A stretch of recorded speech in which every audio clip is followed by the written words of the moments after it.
2025। जब पश्चिमी एशिया की जमीन बारूद बन चुकी थी, ईरान और इजराइल के बीच जंग अपने सबसे खतरनाक मोड़ पर थी। तेहरान और इस्फान की सड़कों पर सायरन चीख रहे थे और आसमान से आग बरस रही थी। लेकिन इस कहानी की शुरुआत वहीं से नहीं होती। ये कहानी शुरू होती है एक साधारण भारतीय से, जिसने नाम नहीं बल्कि इंसानियत कमाई। उसका नाम था राजवीर सिंह। जयपुर, इंडिया। 5 साल पहले राजवीर एक मैकेनिकल इंजीनियर जो इस्फान की एक ओनाइल रिफाइनरी में काम करने गया था। 37 साल का ये इंसान ना मीडिया में दिखता था, ना सोशल मीडिया पर छाया हुआ था। लेकिन 2025 की गर्मियों में वो बन गया सैकड़ों भारतीयों की आखिरी उम्मीद। 2 मई 2025 सुबह 6:45 एक जोरदार धमाका तेहरान के ऊपर से। एक मिसाइल गुजरती है। इसके कुछ ही मिनट बाद इस्फान पर पहला हवाई हमला। टीवी फ्लैश, इजराइल ने ईरान पर जवाबी हमला किया। फोन लाइंस कट चुकी हैं, इंटरनेट बंद। भारतीय दूतावास से सिर्फ एक आखिरी मैसेज आता है, सभी भारतीय नागरिक सतर्क रहे, स्थिति बिगड़ रही है, बाहर ना निकलें।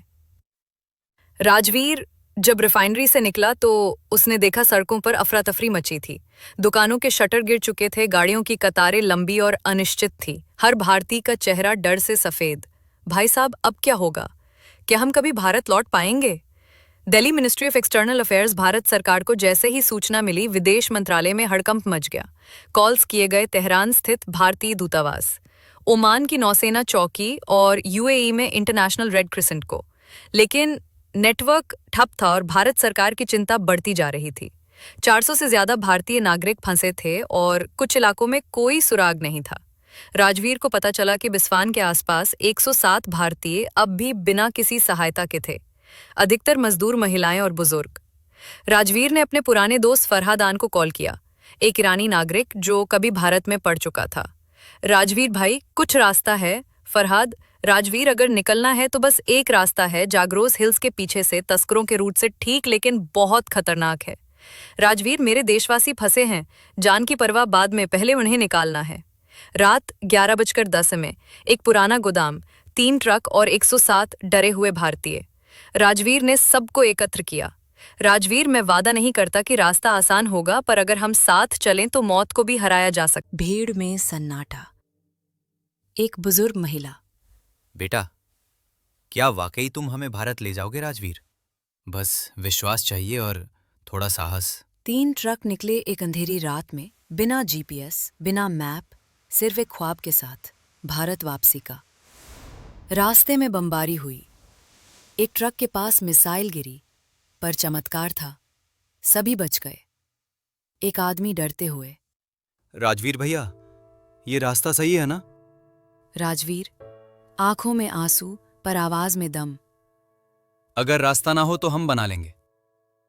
राजवीर को याद आया एक पुराना जमहम रेडियो जो किसी गोदाम से निकाला गया था। उसने रेडियो खोलकर उसमें छेड़छाड़ की और बेटर इंडियन नेवियान से संपर्क किया। आईएएस तलवार, मैं ईशान से राजवीर सिंह बोल रहा हूं।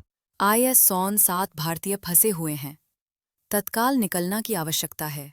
ईएनएस तलवार से जवाब आया, ये ईएनएस तलवार है, हम ओमान की तटरेखा पर हैं, लेकिन हम सीधा ईरानी जमीन में नहीं आ सकते। तुम्हें दक्षिणी ईरान के उस मछुआरे गांव तक पहुंचना होगा, बंदर इलेंगे। राजवीर की आंखों में उम्मीद लौटी, लेकिन चेहरा चिंता से भरा था। उसने गांव वालों और फंसे भारतीयों को देखा। रास्ता 300 किलोमीटर का है, बमबारी जारी है, पर यही एक रास्ता है। उसी वक्त दिल्ली में इंडियन इंटेलिजेंस एक्टिव हो चुका था। रॉ और एमईए के ऑपरेशन रूम में अलार्म बज चुका था। एनएसए के ऑफिस में पीएमओ से कॉल आया, वहां कोई भारतीय। राजवीर सिंह हैम रेडियो से कॉल कर रहा है, 800 से ज्यादा लोग उसके साथ हैं। इजराइल ईरान युद्ध के बीच में फंसे हैं। रॉ चीफ बोले, ऑपरेशन सफरे, सुरक्षा शुरू करो। नेवी, आईएएफ, कोस्ट गार्ड, सबको ऑन स्टैंड बाय रखो। रात 2 बजे राजवीर के नेतृत्व में 3 ट्रकों का कारवां निकला। अंदर बुजुर्ग, महिलाएं, बच्चे, सभी सन।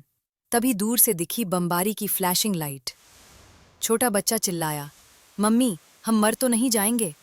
राजवीर ने बच्चे को गोद में उठाकर कहा, जब तक मैं हूं कोई कुछ नहीं करेगा, मैं तुम्हारे पापा जैसा हूं।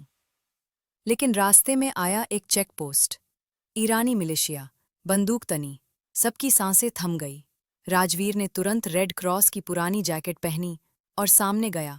हम मेडिकल सप्लाई ले जा रहे हैं, बच्चों के लिए। अगर यकीन नहीं हो तो खुद देख लीजिए। एक जवान ने ट्रक के अंदर झांका। फिर आकाश में गड़गड़ाहट हुई। इंडियन नेवी के सी हॉक हेलीकॉप्टर पहुंच चुके थे। लाउडस्पीकर पे आवाज गूंजी, ये इंडियन नेवी है, हम आपके लिए आए हैं। सभी ट्रकों को समुद्र किनारे। वो लंगड़ाते हुए अंदर गया, बच्चे को गोद में लिया। लेकिन तभी ट्रक का हिस्सा फटा और मलबा उसके पैरों पे गिरा। नौसेना का जवान दौड़ा, सर जल्दी बाहर आइए। राजवीर ने कहा, बच्चे को पहले ले जाओ, मैं आता हूं। जवान ने दोनों को खींचा। राजवीर बाहर तो आ गया लेकिन बेहोश हो गया। 2 दिन बाद सभी भारतीय IS तलवार उनसे एयरलिफ्ट होकर मुंबई लाए गए। एनडी आज तक और अंतर्राष्ट्रीय मीडिया की हेडलाइन थी, एक आदमी ने 107 भारतीयों को युद्ध क्षेत्र से बचाया। राजवीर सिंह भारत का हीरो। राष्ट्रपति भवन में उसे शौर्य चक्र दिया गया। UN ने ग्लोबल सिविलियन ब्रेवरी अवार्ड दिया।